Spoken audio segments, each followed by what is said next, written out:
The Greek Civil War is failing. Communism can't take over now. Sir, there's another one in Asia.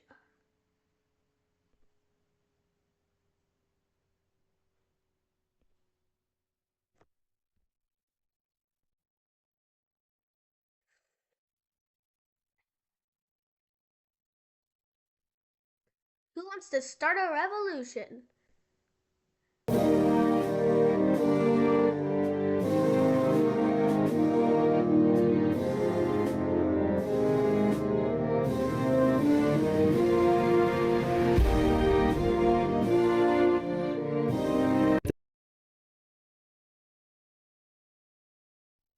When World War II started, there were three superpowers. But every single one of them would be affected by World War II. The USA came into World War II as the first country affected by the Great Depression. And although it was getting better, the Great Depression still wasn't cured. But when it came out, it was rich, rich, rich, rich, rich, rich, rich, rich, rich, and most importantly, capitalist. Meanwhile, the UK came already poor, but World War II basically bankrupted its economy. It was very poor and it was desperate for money. So, to save money, it had to give up its crown jewel, the British Raj. The British Raj was made into India and Pakistan, two nations that hated each other because of the migration crisis, because of the Pakistani and Indian Muslims and Hindus. They wanted to get to their designated country. India was meant to have Hindus, Pakistan was meant for Muslims. However, after 1 million people died, tensions soured between these two countries. Their first war was the Junagad conflict. Meanwhile, the USSR was also rich. And most importantly, it was communist. And its goal was to spread communism around the globe. When the UK liberated many places in Western Europe from German rule, it wasn't really liberation, it was more of occupation. It seemed as if the people in the country didn't get independence. Rather, they had become puppet states of the new communist regime. If you look at this map, this details the crisis at its best, and all three superpowers were in one way or another affected by this. India had already defeated Pakistan in Junagad, but there was one thing that continued to be a pain in its butt. No, not that. It was Hyderabad. Hyderabad was a mainly Hindu state, but it was ruled by a Muslim Nawab, Osman. It was the longest and oldest princely state, not to mention the most powerful. And they were given the choice, along with other princely states, to either join India or stay. But guess what? They didn't. They wanted to remain independent. The last leader, Osman, once quoted, not really quoted, but he said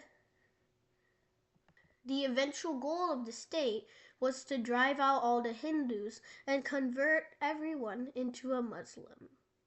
As you can imagine, India didn't really have a fun time whenever they heard of this. But even worse for Hyderabad, something had been happening inside their country. You see, Hyderabad used to be a feudal state.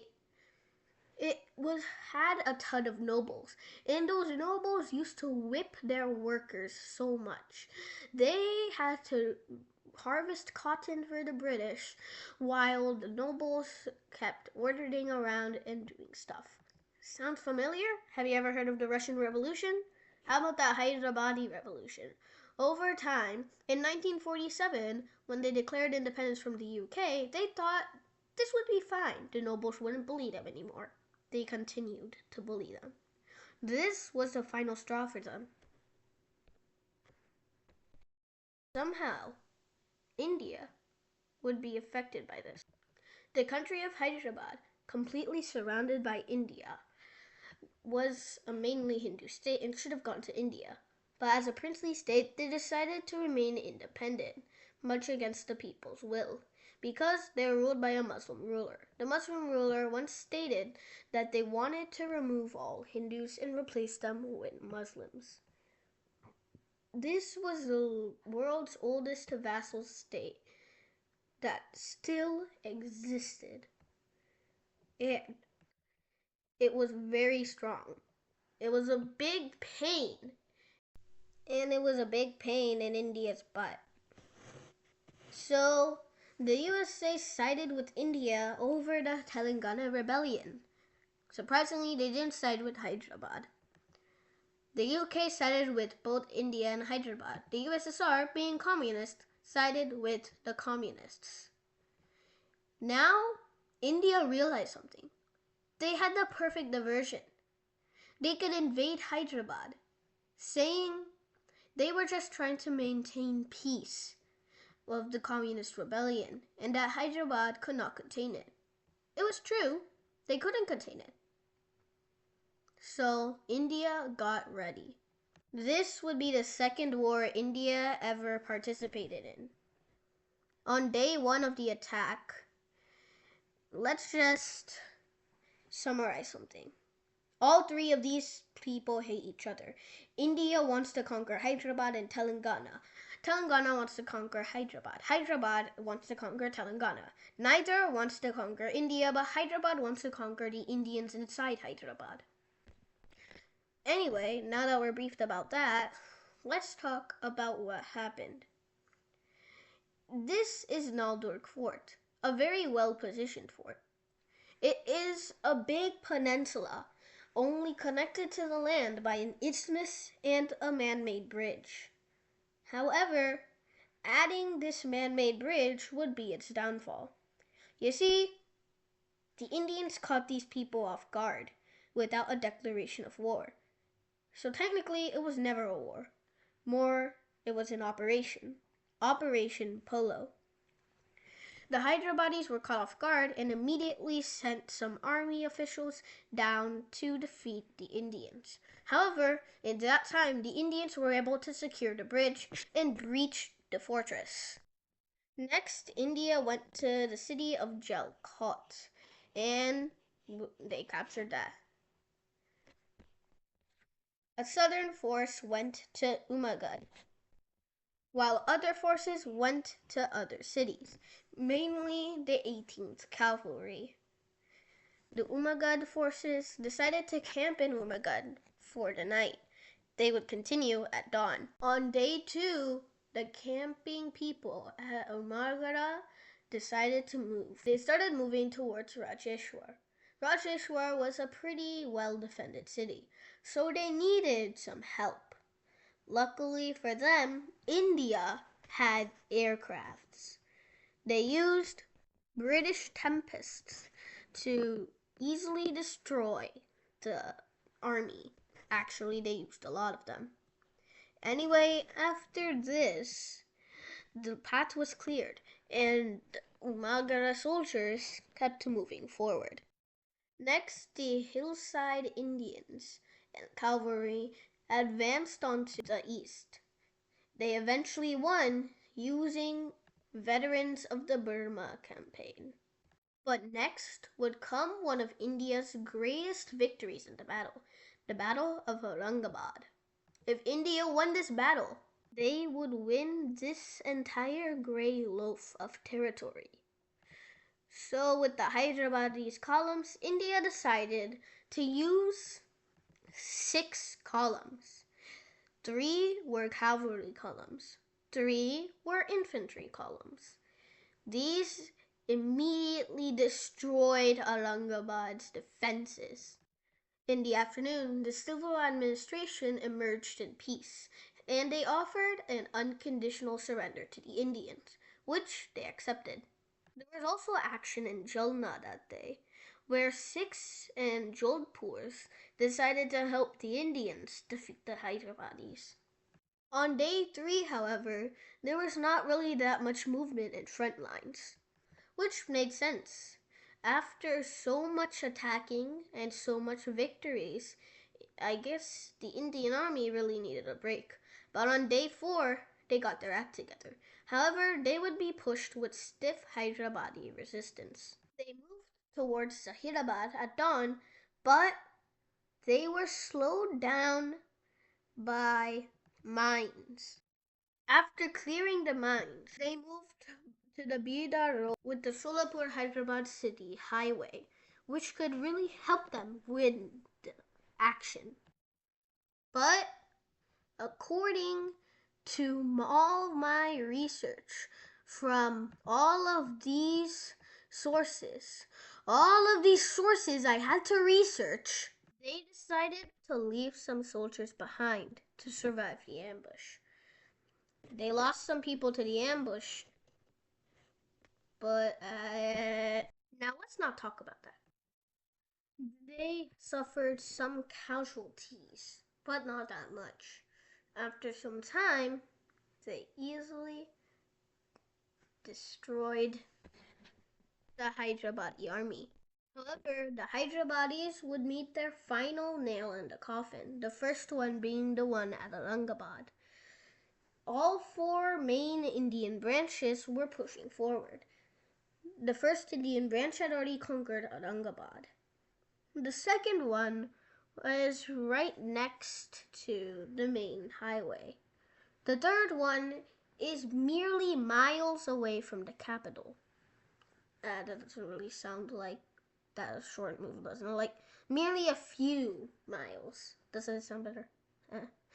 And meanwhile, the fourth branch was securing many local cities. Seeing the writing on the wall, the Hyderabadis had no choice but to agree to a ceasefire. The Hyderabadis decided to meet at the UN Security Council to talk about the issue. The Hyderabadis stated how they were an independent country, and invading an independent country disobeyed the UN's laws, as they had no way of their line to do it. However, the Indians noted their terrorism to Hindus and workers. The UN accepted India's proposal. Out of the 5 UN people that went to Hyderabad, 2 never returned to India. 1 moved universities. 1 joined the government of India, and 1 was arrested and was put under house arrest. Hyderabad, which had existed since the Mughal Empire, then becoming part of the Maratha Confederacy, then becoming part of the British Raj,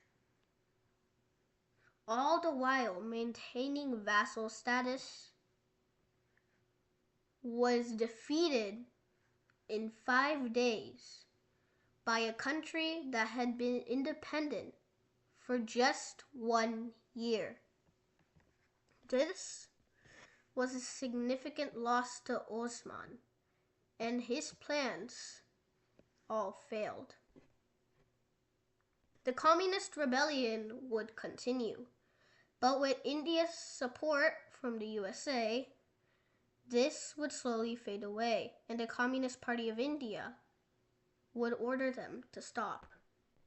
In the war, India suffered less than 10 casualties, while Hyderabad suffered 807. Nobody in India was wounded without dying. In Hyderabad, the numbers are unknown. This was a clear Indian victory,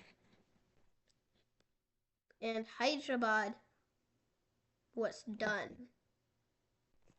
It continued in India as the state of Hyderabad before the state reorganization, which put it in Ummadi Andhra Pradesh.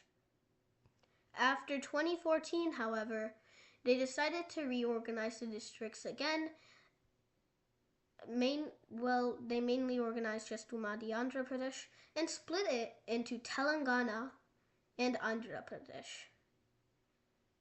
The city of Hyderabad itself would be a condominium or joint occupation between Telangana and Andhra Pradesh, until 2022, when Andhra Pradesh was able to move all its governments to the new city of Amaravati. Why capitalism? Sure, there's another.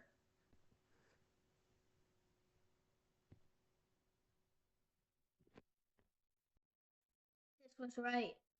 Many other communist regimes would pop around the globe. The Nauru rebellion had just been subdued. But another was coming.